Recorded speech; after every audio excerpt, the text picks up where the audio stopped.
kabarnya? Pasti baik dan sehat. Nah, hari ini kita Karis dan juga Kak Yoris akan menemani adik-adik. Kita akan beribadah bersama-sama. Nah, Kakak harap adik-adik sudah siap ya, sudah mandi, sudah rapi, sudah duduk diam mau beribadah. Nah, untuk itu sebelum kita memulai ibadah kita, mari kita berdoa terlebih dahulu. Kita berdoa dulu ya. Kita berdoa. Tuhan Yesus yang baik, kami bersyukur ya Tuhan pada pagi hari ini kami boleh dipertemukan kembali oleh Tuhan untuk beribadah bersama-sama. Tuhan tolong kami, kiranya Engkau hadir di tengah-tengah ibadah kami, sehingga dengan hati yang benar-benar fokus kepada Tuhan, kami mau beribadah. Terima kasih Tuhan Yesus, berkati ibadah kami dari awal hingga kami boleh mengakhirinya dengan baik. Di dalam nama Tuhan Yesus kami berdoa. Amin. Nah, adik-adik, hari ini kita beribadah kepada Tuhan dengan penuh sukacita, harus dengan penuh semangat yang baru. Karena itu mari kita memuji Tuhan dari sebuah lagu, mari kita bersukaria.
Memuji Tuhan dengan hati yang gembira, dengan penuh sukacita karena kasih Tuhan itu sangat besar di dalam kehidupan kita. Kita melanjutkan pujian kita ya. Kita nyanyi sebuah lagu, setinggi-tingginya langit, lebih tinggi kasih Tuhanku.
Segalanya, akan iblis sekalipun mampu dikalahkan oleh Tuhan Yesus. Nah, adik-adik, sebentar lagi kita akan mendengarkan cerita firman Tuhan.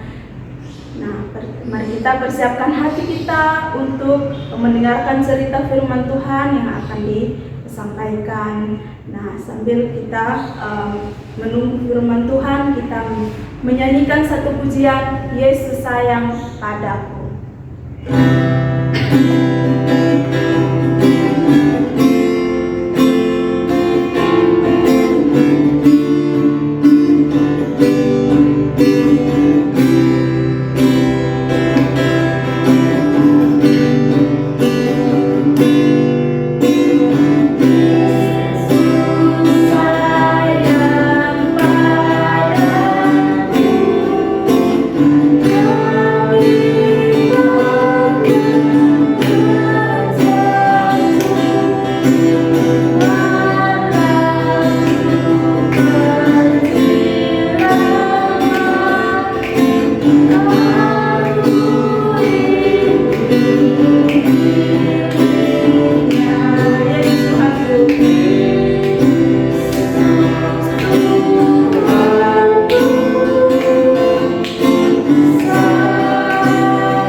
Kembali lagi pada hari ini kita akan mendengarkan cerita firman Tuhan. Tadi kita udah semangat-semangatnya memuji Tuhan, dan sekarang waktunya kita akan mendengarkan cerita firman Tuhan. Sebelumnya kita akan berdoa terlebih dahulu. Kak Surida akan pimpin dalam doa. Adik-adik semua yang ada di rumah masing-masing ikutin dalam hati. Kita berdoa. Tuhan Yesus, terima kasih Tuhan buat hari ini Tuhan terus-menerus memberikan kami kesempatan untuk boleh bersekutu dengan Tuhan. Kami mau mendengarkan cerita firman Tuhan, kiranya Tuhan memberkati kami. Terima kasih Tuhan Yesus, dalam nama Tuhan Yesus kami berdoa. Amin. Nah adik-adik, pastinya adik-adik masih ingat ya cerita-cerita minggu lalu, terlebih minggu kemarin. Udah hafal belum ayat hafalannya? Atau ada yang nggak menghafal? Ya, dihafal ya. Setiap kali kakak kasih tugas hafalannya harus tetap dihafal. Nah hari ini kita akan bersama-sama mendengarkan cerita firman Tuhan. Tema kita hari ini adalah semangat baru. Semangat baru ya. Karena ini tahun baru, maka kita juga harus memiliki semangat baru. Semangat baru di dalam Tuhan tentunya. Kalau adik-adik selama ini tidak semangat di tahun 2020, di tahun 2021 ini harus lebih semangat lagi adik-adik. Harus lebih semangat untuk memuji Tuhan, untuk beribadah kepada Tuhan. Jangan malas-malas untuk ibadah kepada Tuhan. Nah, adik-adik, Kak Surida akan ajak adik-adik untuk buka Alkitabnya dari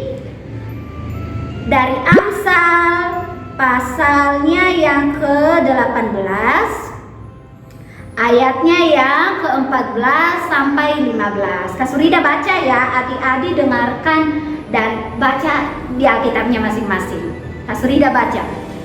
Orang yang bersemangat dapat menanggung penderitaannya, tetapi siapa akan memulihkan semangat yang patah? Ayat 15. Hati orang berpengertian memperoleh pengetahuan, dan telinga orang bijak menuntut pengetahuan. Nah adik-adik, hari ini kita belajar tentang semangat yang baru. Tadi Kak Surida udah mengatakan bahwa kita harus tetap semangat. Nah sebelum Kak Surida akan cerita tentang cerita firman Tuhan ini, namun Kak Surida ada satu cerita. Suatu hari ada seorang anak kecil. Anak kecil ini ternyata anak ini punya kelemahan ya adik-adik. Dia orangnya malas pergi ke sekolah, malas pergi ibadah, malas ngerjakan PR. Pokoknya semuanya malas. Adik-adik tahu nggak? Kalau dia pergi ke sekolah, setiap kali ujian dia selalu mendapat nilai yang sangat rendah. Karena kenapa? Dia malas, nggak ada semangatnya untuk belajar. Sehingga teman-temannya yang lain dapat nilai yang bagus. Karena apa?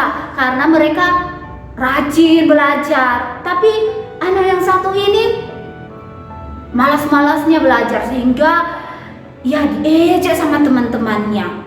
Diejek-ejek karena dia selalu dapat nilai yang jelek. Nah, pada akhirnya anak ini berpikir dalam hatinya, kenapa ya saya seperti ini? Saya diejek terus sama teman-temanku. Apa yang harus saya lakukan? Dia bersedih di dalam kamarnya ketika ia pulang sekolah. Ia sedih. Gimana caranya supaya ia tidak dibully lagi sama teman-temannya? Ternyata adik-adik ada yang bantu dia loh. Ternyata ada Spider-Man. Siapa yang suka nonton Spider-Man? Nah, Spider-Man ini membantu dia. Apapun yang dikerjakannya dibantu sama Spider-Man.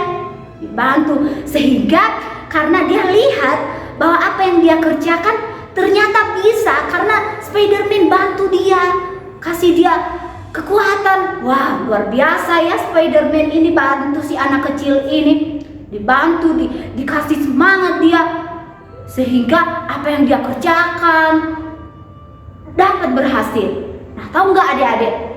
Ketika ya pergi ke sekolah, ya ada semangat baru. Kenapa? Ada yang bantu dia, ada yang mendorong dia. Nah, ketika dia ujian, ternyata karena dia rajin belajar, dia dapat nilai yang bagus. Nah, Spider-Man ini adalah ternyata dia ini hebat, ternyata dia ini kuat, dia juga bisa bantu orang. Tapi adik-adik, kalau anak ini tidak semangat, tidak mungkin dia mendapat nilai yang bagus, ya kan? Kalau dia terus-terusan malas, tidak mungkin dia dapat nilai yang bagus. Nah, adik-adik, di dalam Alkitab ternyata diceritakan bahwa ada yang lebih hebat daripada Spider-Man. Siapa yang lebih hebat? Yaitu Tuhan Yesus. Nah, Tuhan Yesus adalah semangat kita, adik-adik. Tuhan Yesus adalah semangatnya Kak Surida dan semangatnya adik-adik juga. Jadi, kalau adik-adik mau datang beribadah, harus ingat bahwa ada Tuhan Yesus yang memberikan semangat kepada adik-adik. Nah, adik-adik, orang yang bersemangat di dalam Tuhan akan sanggup dan akan kuat menghadapi apapun problema di dunia ini, apapun masalah, dia pasti bisa sanggup karena dia semangat. Karena dia semangat di dalam Tuhan, karena selalu ada Tuhan untuk dia. Makanya adik-adik, jangan pernah malas-malasnya untuk beribadah. Adik-adik harus tetap semangat.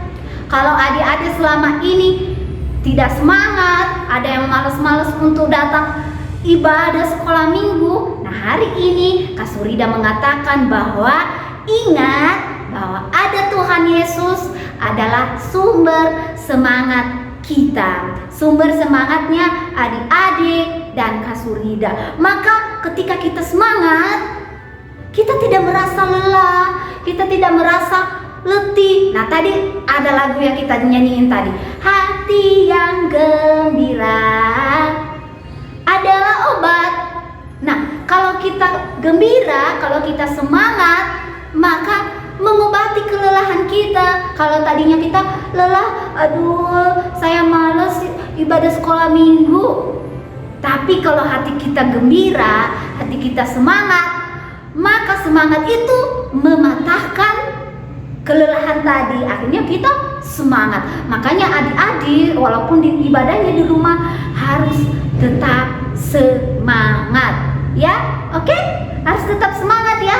Intinya harus tetap semangat memuji Tuhan, semangat melayani Tuhan, ya. Semangat, pokoknya tetap semangat. Nah, Kak Surida baca sekali lagi ya. Tadi yang kita baca, ayat yang kita baca itu, orang yang bersemangat dapat menanggung penderitaannya. Nah, adik-adik, dikatakan dalam Alkitab bahwa orang yang bersemangat akan menanggung penderitaannya, akan menanggung masalahnya. Apapun masalahnya, karena dia semangat, dia bisa melewatinya. Makanya adik-adik harus tetap semangat. Ini adalah tahun baru, maka kita harus memiliki semangat baru. Nah, Kak Surida kasih ayat hafalan ya. Adik-adik nanti harus menghafal. Ini ayat hafalannya sangat gampang adik-adik. Adik-adik harus tetap mengingat ayat hafalan ini, yang terambil dari Amsal 17 ayatnya yang ke-22. Nah, apa bunyinya? Kak Surida baca ya. Hati yang gembira adalah obat yang manjur, tetapi semangat yang patah mengeringkan tulang. Hati yang gembira adalah obat yang manjur, tapi semangat yang patah, kalau semangat kita tidak ada, maka kita terus malas-malas, tidak ada semangat. Tapi kalau kita semangat di dalam Tuhan, karena Tuhan Yesus adalah sumber semangat kita. Tuhan Yesus yang selalu ada bersama kita. Jadi adik-adik, Tuhan Yesus ternyata lebih hebat daripada Spider-Man tadi yang suka menolong. Lebih hebat. Ternyata kalau kita menyerahkan hidup kita kepada Tuhan Yesus, kita semangat untuk memuliakan Tuhan Yesus, Tuhan Yesus ada di dalam hati kita, ada di dalam hidup kita, memberi kita semangat yang baru. Sehingga adik-adik dan Kak Surida juga dan semua kita tetap semangat untuk memuji Tuhan. Oke? Adik-adik harus tetap semangat. Oke. Sekian firman Tuhan yang boleh Kak Surida sampaikan. Semoga adik-adik tetap semangat di tahun 2021 ini. Apapun tantangannya, kita harus melewati bersama-sama dengan Tuhan. Oke? Kita tutup dalam doa ya. Adik-adik ikutin dalam hati masing-masing. Terima kasih Tuhan Yesus buat firman-Mu pagi hari ini. Tuhan mengingatkan kami di tahun 2021 ini, mengingatkan kami bahwa kami anak-anak-Mu seharusnya memiliki semangat yang baru untuk memuji Tuhan. Ya Tuhan, biarlah semangat yang baru yang kami miliki mematahkan hati yang bersungut-sungut, mematahkan hati yang malas-malas untuk beribadah. Tapi hari ini firman Tuhan mengingatkan kami bahwa kami harus tetap semangat untuk memuji Tuhan, karena Tuhan Yesus adalah semangat hidup kami masing-masing. Dalam nama Tuhan Yesus kami berdoa. Amin.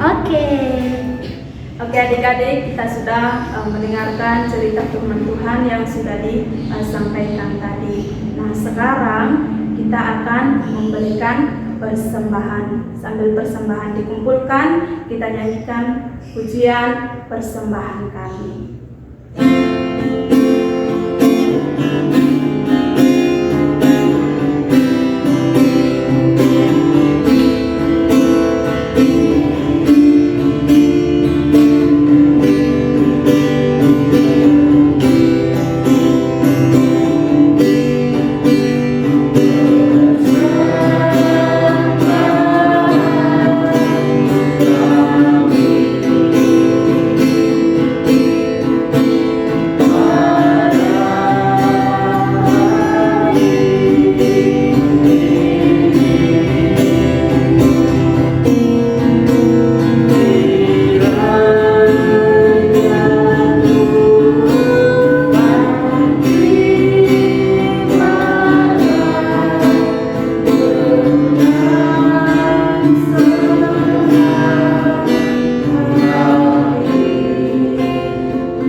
Tuhan Yesus, terima kasih banyak ya Bapa pada hari ini. Selain kami memuji memuliakan nama Tuhan, mendengarkan cerita firman Tuhan, kami juga telah mengumpulkan persembahan kami. Tuhan kiranya boleh memberkati persembahan kami agar menjadi persembahan yang berkenan kepada Tuhan dan berguna untuk kelancaran pekerjaan Tuhan di dalam gereja kami. Terima kasih Tuhan Yesus, di dalam nama-Mu kami berdoa. Amin. Oke, ibadah kita sudah selesai hari ini. Terima kasih adik-adik sudah mengikuti ibadah hari ini. Sampai ketemu lagi di ibadah selanjutnya di minggu-minggu yang akan datang. Terima kasih, Tuhan Yesus memberkati. Hati yang gembira adalah obat yang manjur. Berbagi semangat yang patah, memberikan tulang. Hati yang gembira adalah obat, seperti obat hati yang senang. Tapi semangat yang patah keringkan tulang. Hati yang gembira Tuhan senang. Kolose 4 ayat 5-6 yang mengatakan, hiduplah dengan penuh hikmat terhadap orang-orang luar. Pergunakanlah waktu yang ada. Hendaklah kata-katamu senantiasa penuh kasih, jangan hambar, sehingga kamu tahu bagaimana kamu harus memberi jawab kepada setiap orang. Kolose 4 ayat 5-6. Hiduplah dengan penuh hikmat terhadap orang-orang luar. Pergunakanlah waktu yang ada. Hendaklah kata-katamu senantiasa penuh kasih, jangan hambar, sehingga kamu tahu bagaimana kamu harus memberi jawab kepada setiap orang.